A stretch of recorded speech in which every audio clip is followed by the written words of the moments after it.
ప్రధాన అంశం ఎస్సీలను ఏబిసిడీలుగా వర్గీకరించాలనే డిమాండ్. ఈ దేశంలో కుల వ్యవస్థ ఉంది. ఈ దేశంలో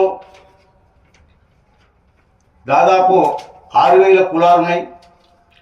ఒక కులానికి కంచం పొత్తు, బియ్యం పొత్తు, కయ్యం పొత్తు ఎలాంటి పొత్తులు లేకుండా విభజించి పాలించి ఒక నిచ్చెన మెట్ల కుల వ్యవస్థని బ్రాహ్మణీయ భావాజాలం వెలుగులో 6,000 కులాలు ఉన్నాయి. దానిలో భాగంగానే మన రాష్ట్రంలో ఎస్సీలో 59 కులాలు, బీసీలో 112 కులాలు, ఎస్టీలో 33 కులాలు ఉన్నాయి. ప్రధానంగా డాక్టర్ బాబాసాహెబ్ అంబేద్కర్ గారు పెద్దలు 15% రిజర్వేషన్ అయితే ఎస్సీలకు కేటాయించారు. ఆ రిజర్వేషన్ ఫలాలు ఎస్సీలో ఉన్నటువంటి 59 కులాల్లో మాల కులస్తులు మొట్టమొదటిగా రిజర్వేషన్ అందుకోవడం జరిగింది. తర్వాత మాదిగలు. ఇక మిగతా 57 కులాల్లో అల్పసంఖ్యాక కులాలమైన మేము సింధు, డక్కలి, బైండ్ల ఇలాంటి బేడబుడగ ఇలాంటి కులాలు అల్పసంఖ్యాక కులాలు. అంటే ఊరికి గుడిసెలేసుకొని జీవనోపాధి లెక్క సంచార జీవనం గడుపుతున్న కులాలు ఉన్నాయి. చెప్పులు ఉట్టుకొని చిన్న చిరు వ్యాపారం చేసి వ్యవసాయ కూలీలో బతికే కులాలు ఉన్నాయి. ఇప్పటి వరకు 1950 నుంచి ఇప్పటి వరకు దాదాపు 78 సంవత్సరాలుగా రిజర్వేషన్ ఫలాలు అందలేదు. అందుకోవాలని చట్టసభల్లో లేరు, విద్యా ఉద్యోగాలు లేరు. ఉద్యోగస్తుల్లో ఏళ్ళ మీద లెక్క పెడితే ఒక 10-12 మంది తప్ప ఎవరు లేరు. ఆ ఉన్న ఉద్యోగాలు 4th క్లాస్ ఉద్యోగాలు. ఒకరు ఐఏఎస్ లేరు, ఒక ఐపీఎస్ లేరు, ఒక ఉన్నత స్థాయి అధికారులు లేరు, ఒక ఎంపీ, ఒక ఎమ్మెల్యే కానీ చట్టసభలో రాజకీయంగా లేరు. ఇక విద్యాపరంగా అయితే ఇప్పుడిప్పుడు పిల్లలు మన అల్పసంఖ్యాక కులాల పిల్లలు దాదాపు ఇప్పుడు చదువు రంగంలో చదువుతున్నారు. మా బేడబుడ పిల్లలు కూడా చదువుతున్నారు. అయితే ఎస్సీలలో ఉన్నటువంటి రిజర్వేషన్ ఫలాలు మాకు అందలేదు. కాబట్టి దాదాపు కృష్ణమాదిగా మాన్యశ్రీ మందకృష్ణ మాది గారు 30 సంవత్సరాల ఉద్యమంలో ఆయన అడిగేసి భాగస్వామ్యమైన మేము బెడవదన్నారు. వాస్తవం మాదిగలే కాదు, బేడబుడగ జంగాలు, సింధు, డక్కలు ఇలాంటి కులాలు ఇంకా రిజర్వేషన్ ఫలాలు అందుకోలేదు అని ఎంఆర్పిఎస్ ఉద్యమంలో మేము భాగస్వామ్యం కార్యక్రమంలో మేము ముందరుండి నిరసన కార్యక్రమం కానీ ప్రతి దానిలో కొట్టడం జరిగింది. గత 5 నెలల క్రితం సుప్రీంకోర్టు ఆగస్టు 1వ తారీఖు నాడు సుప్రీంకోర్టు ఎస్సీలను ఉపవర్గీకరణ చేసుకోవచ్చు అని రాష్ట్ర ప్రభుత్వాలకు ఆదేశాలు ఇచ్చింది. ఇక్కడ ఉన్న ఆగస్టులో అసెంబ్లీలో ముఖ్యమంత్రి గారు, గౌరవనీయులు ముఖ్యమంత్రి రేవంత్ రెడ్డి గారు మొట్టమొదటిసారిగా మన రాష్ట్రంలో నేనే అమలుపరుస్తా అని అసెంబ్లీ సాక్షి చెప్పడం జరిగింది. ఇప్పటికీ గ్రూప్ 1 మిగతా ఉద్యోగస్తులు ఫిలప్ అవుతున్న సందర్భం మనకందరికీ తెలిసిందే. 5 నెలలు కావస్తున్నా ఆగస్టు 1 నుంచి ఇప్పటి వరకు 5 నెలలు కావస్తున్నా కమిషన్ల పేరుతోనే కాలయాపన జరుగుతుంది.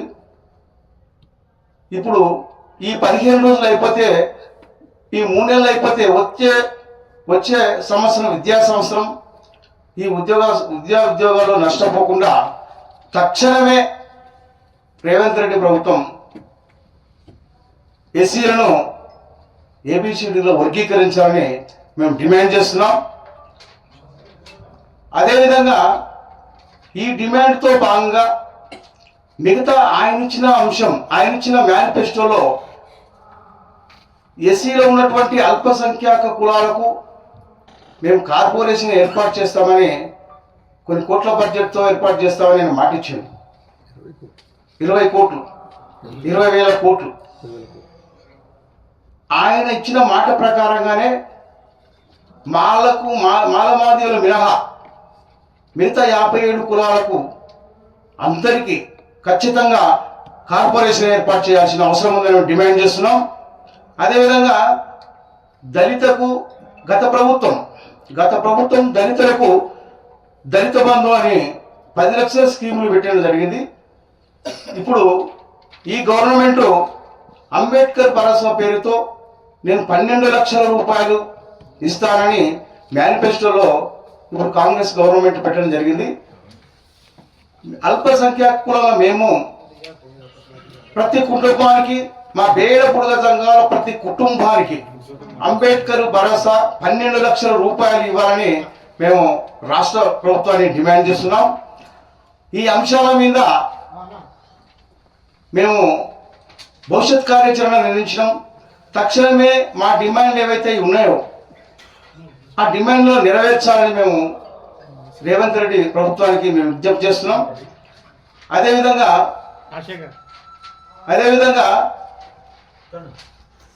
భూములు ఇస్తే బాగుంటుందని మా డిమాండ్ అయితే ఉంది.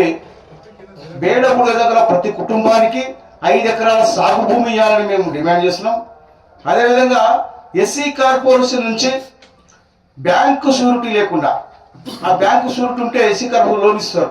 బ్యాంకు వాళ్ళు దానికి పోతే షూరిటీ అడుగుతారు. షూరిటీ అడగాలంటే మా వాళ్ళకు ప్లాట్లు లేవు, భూములు లేవు, ఏం లేవు, సంచార జీవితం గడుపుతున్నారు, ఎంప్లాయీస్ లేరు, పెద్ద పెద్ద ఉద్యోగస్తులు లేవు. కాబట్టి షూరిటీ లేకుండా 20 లక్షలు లోన్లు ఇచ్చే అవకాశం ఖచ్చితంగా కల్పించాలని మేము ప్రభుత్వాన్ని డిమాండ్ చేస్తున్నాం. అదేవిధంగా చాలా గ్రామాల్లో చిన్న చిన్న కుటుంబాలు ఉన్నాయి కాబట్టి ప్రతి గ్రామంలో, మా బేడ బుడగ సంఘాలు ఉన్న ప్రతి గ్రామంలో శ్మశాన వాటికలు ఏర్పాటు చేయాలని మేము ప్రభుత్వాన్ని డిమాండ్ చేస్తున్నాం. చాలా సమస్యలు అయినాయి. దాంట్లో మా వాళ్ళు చనిపోతే మీరు అక్కడెక్కడ తిరుగుతారు, మీరు ఊరు గారు, అది కాదు, చాలా ఇబ్బందులకు గురైనాం. కాబట్టి ప్రతి గ్రామంలో శ్మశాన వాటిక ఏర్పాటు చేయాల్సిన అవసరం ఉందని మేము డిమాండ్ చేస్తాం. అదేవిధంగా ఈ రాష్ట్ర ప్రభుత్వాన్ని మేము కోరుతున్నాం, గత ప్రభుత్వాన్ని కోరినాం. గత ప్రభుత్వం మాకు సామూహిక కమ్యూనిటీ భవనం 1 ఎకరాలో నిర్మించి ఇవ్వాలని మేము గత ప్రభుత్వాన్ని విజ్ఞప్తి చేసినాం. అయినా ఆ ప్రభుత్వం మనం పట్టించుకోలేదు. ఈ ప్రభుత్వాన్ని ఇప్పుడు ముఖ్యమంత్రి రేవంత్ రెడ్డి ప్రభుత్వం, నిజంగా రేవంత్ రెడ్డి గారు మా ఉమ్మడి జిల్లా వ్యక్తి, మా గురించి, మా బేడబుడగ గురించి ఆయనకు తెలుసు. అయితే ఇక్కడ హైదరాబాదు నగరంలో, ఇక్కడ ఉప్పల్ బాగాయత్లో కానీ, ఇంకా మిగతా జూబ్లీహిల్స్లో కానీ, ఎక్కడ కానీ మెయిన్ సెంటర్లో మాకు 1 ఎకరా స్థలం ఇచ్చి ఒక సామూహిక భవనం, బేడబుడగ సంఘాల సామూహిక కమ్యూనిటీ భవనం నిర్మించేవారని నేను వాళ్ళకి విజ్ఞప్తి చేస్తున్నా. ఈ డిమాండ్లు నెరవేర్చాలని, అదేవిధంగా ఇప్పుడు వచ్చే స్థానిక సంస్థలు ఉన్నాయి. మా ఊరు రాజకీయ ప్రాధాన్యత లేదు. రాజకీయంగా ఒక ఎమ్మెల్యే కానీ, ఎంపీ కానీ, మిగతా సర్పంచ్ కానీ లేరు. అక్కడక్కడ ఇప్పుడు వాళ్ళ పార్టీల్లో కొంతమంది ఉన్నారు.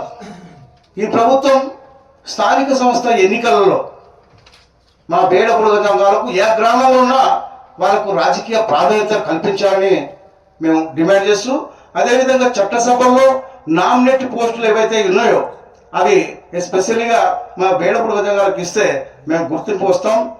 ఈ డిమాండ్ల మీద మేము మా బేడబుడగ కులపోడు సమితి నిర్ణయం తీసుకున్నాం.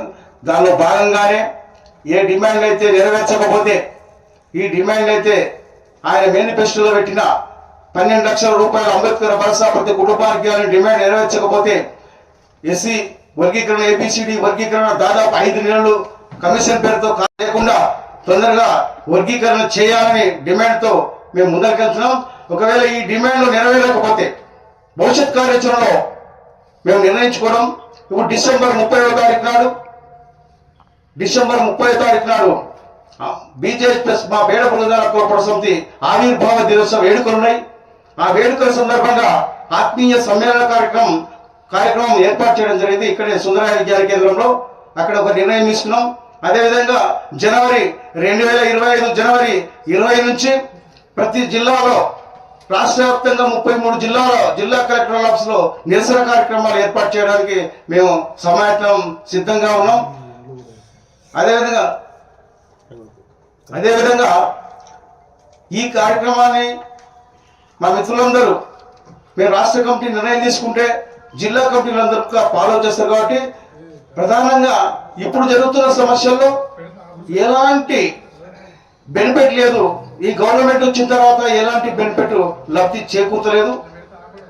కాబట్టి ఈ వర్గీకరణ అంశంలో మొదటిగా, రెండో అంశంలో అంబేద్కర్ భరోసా కార్పొరేషన్, ప్రత్యేక కార్పొరేషన్ అంశంలో మాకు ఖచ్చితంగా నెరవేర్చాలనే డిమాండ్తో మేము ముందరికెళ్తున్నాం. నెరవేర్చాలని ఎడల డిసెంబర్ 30 నుంచి జనవరి 20 వరకు ప్రతి జిల్లా కలెక్టర్ ఆఫీసులో నిరసన కార్యక్రమం ఉంటాయని నేను తెలియజేస్తున్నాం.